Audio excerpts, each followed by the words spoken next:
Hello everyone, and welcome to today's product review video. Today we'll be reviewing a Tenergy t320 portable power station. We have our product here on the right, we have our case that was provided, and the box. So we'll just go ahead and dive in here. Tenergy's t320 portable power station. The company has been around since about 2004, and they claim to be a great company. Did some research on them, seemed a bit new, but noticed that they were a local Bay Area company within the Silicon Valley, and took a chance. Basically, diving into the details here, we got a recharge via solar panel. We have a 300 watt, which is very important to know, because what happens within the 300 power watt storage is that it's a max threshold of 300 watts. So if you use everything here, and it goes over 300 watts, well, guess what? The battery here will shut itself down out of safety. We also have a 4 times heavy duty cycle life, ideal for home, camping, and emergencies. And we'll go and rotate here. All right, so we have a wide angle LED light, as so. And we have our SOS light here, just holding down for about 3 seconds. And we have does support MPP fast solar recharge. Now with MPPT fast solar recharge, that is for newer batteries.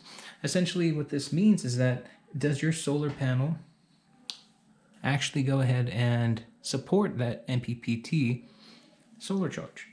For myself, we'll be getting into it later, but I do have a 100 watt Rockpals.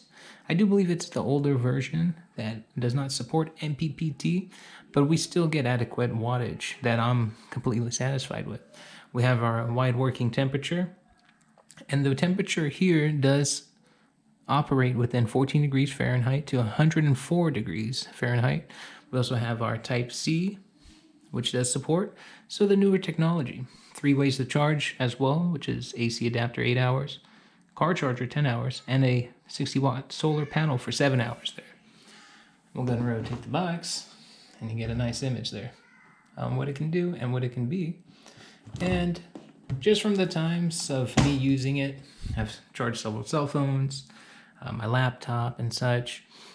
Even went ahead and tested my car refrigerator, and everything works great. Has been holding a charge quite adequately. Charged it up about a few days ago, still hasn't drained a bit, but here's a visual on what it can do and how many charges that it can provide. Wonderful. So we'll go ahead and tuck that back there, and what we'll do is rotate this here, and just to show you the bag that they have provided for us. Within the bag here, just kind of shows you that we have our charger with the car lighter and instructional book, and looks like some sort of registration member program. Cool. Yeah. And here we are. So what I'll do is I will plug in a few visuals and just have you take a look to see about its true capability here.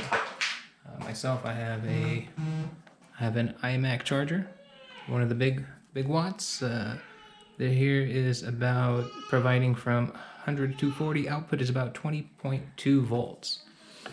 The laptop itself doesn't require too much of a charge, but we'll plug it in there. And basically we have it plugged in, and we are plugged into the laptop. The laptop does require a charge. Now we do see that it jumped up to about 53 watts. And now we're back down to 36 watts, depending on how much power it does need and that it's draining.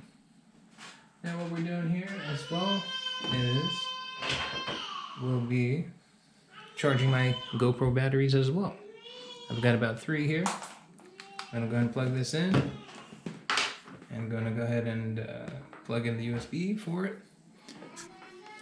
Now it's quite hard to bring it up to that 300 threshold, but with certain cookwares, with certain amperages that require more than 300. I've seen some tabletop cookwares for about 1,000, and it actually shuts itself down. So wonderful. So just to show you, we got some charging going on here with the 3 batteries. Looks like we got a charged battery here, and we're at about 59 watts. I'm gonna go ahead and plug in my cell phone. Cell phone here, and there we are.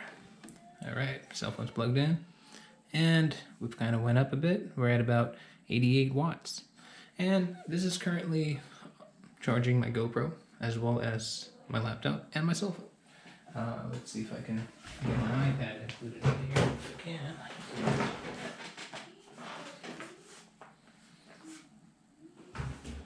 We need a socket for that to work. But yeah, other than that, what I can do is see if I can take the GoPro batteries out, since that's actually taking a less of a charge. And go ahead and plug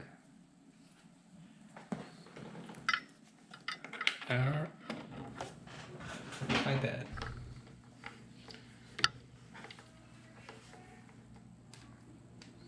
Alright, so iPad is charging now, and it looks like it's kicking it up a bit. We're currently at about 100 watts.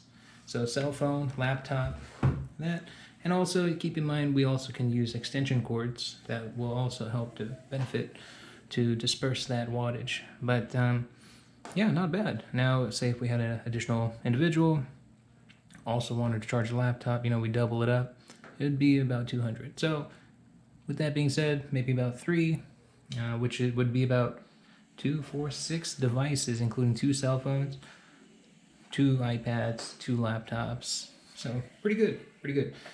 Looks like it jumped up to 117. So something requires more of a charge, but it would be quite a bit volatile like that. But yeah, so here we are, and here we have it. Let's say we want to turn it off, and now we're turned off. This does have pure sine wave, meaning that it is some detection. If it's a low voltage, it will detect the low voltage. And once it does get hot, the unit does have some solar fans here on the left and the right, which does cool itself down. And yeah, other than that, I'm really looking forward to pairing this up with my solar panel as well as the car refrigerator and seeing how that kind of works all together in harmony. Myself, this is kind of a precursor for some camping trips, and I would love to see that it's adequate, because it's an entry-level build, and I didn't want to go, thousands of dollars in, rather start with the hundreds and see if it's adequate enough to see if it does work or approach it alternatively. So there we have it. I hope you enjoyed the review. If you have any questions, please leave it down in the comments. Please help the like, as that will help other individuals who are curious within this technology to spread the word and give hopefully some insight. But from what it is and how it is, it's actually quite compact. It doesn't weigh too much. I'd say about 7 pounds or so. And there you are. That is probably smaller than the width of this iPad. So just to kind of give you a look here, that's how we're looking. Got that much more iPad beneath us, right? So it's actually very compact for what it is and compared to other devices. So I hope you all enjoyed it. Other than that, please again like, comment, and subscribe, and let us know if there's anything particular that you'd like us to review. Thanks, everyone.